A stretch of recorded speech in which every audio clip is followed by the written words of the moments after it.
A new kind of survivor story from the deadly school shooting with a different kind of demand for change. A student who says a lot of help is needed for those struggling with their mental health because of the shooting. CBS 4's Carrie Codd live in Parkland with that story. Carrie. Well, Rick, people have been talking for weeks, ever since the shooting, about the long-term mental health repercussions of students who were victimized by the shooting, families who lost loved ones, really anyone who was at Marjory Stonnam Douglas High School that day. Tonight, one of the victims and her attorney are saying they want to establish something to deal with that. But I thought it was a drill, so 17-year-old Daniela Menescal was in her Holocaust history class in the freshman building on February 14th when she heard gunfire. She hid behind a filing cabinet as shots rang out near her in the classroom. Then came the pain. I felt the pain in my back. I felt a pain in my back as if a paintball hit me.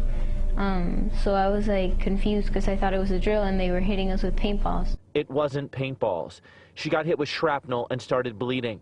6 of her classmates were injured and 2 died, Nicholas Dworet and Helena Ramsey. There were Nick and Helena, and they never stood up, so I was kind of confused because I never thought I was gonna see a dead body like that, so close to me. As she left the classroom, she saw 2 more dead bodies and others injured. Doctors patched up Daniela's physical wounds at a hospital. It's 3 scars that I'll have for my life. But she's still dealing with the emotional scars. Sometimes when I hear a loud noise, for example, it just triggers it. She's returned to school and is receiving counseling, but life is not the same. I used to love going to school, and I used to love seeing my friends and just going to learn. And now I don't even want to go anymore. You know what I mean?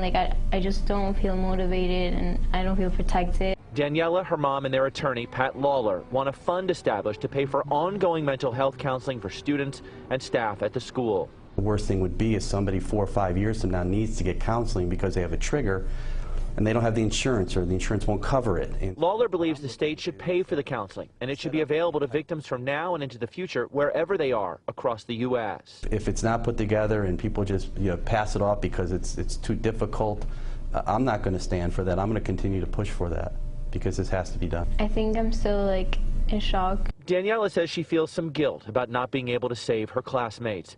She knows her healing will take time and lots of help from trained therapists. It's different in every person, so I don't know if I'll be worse in a couple of years, or it'll trigger me more as time goes by. And the attorney, Pat Lawlor, believes many of the students and staff at the school that day suffer from post-traumatic stress. And he says just like soldiers who return from war get treatment for PTSD at VA hospitals, he believes victims of the shooting, folks who were here on the campus that day, should have a similar opportunity to get that type of counseling whenever and wherever they need it. Live in Parkland, Carrie Codd, CBS 4 News Tonight.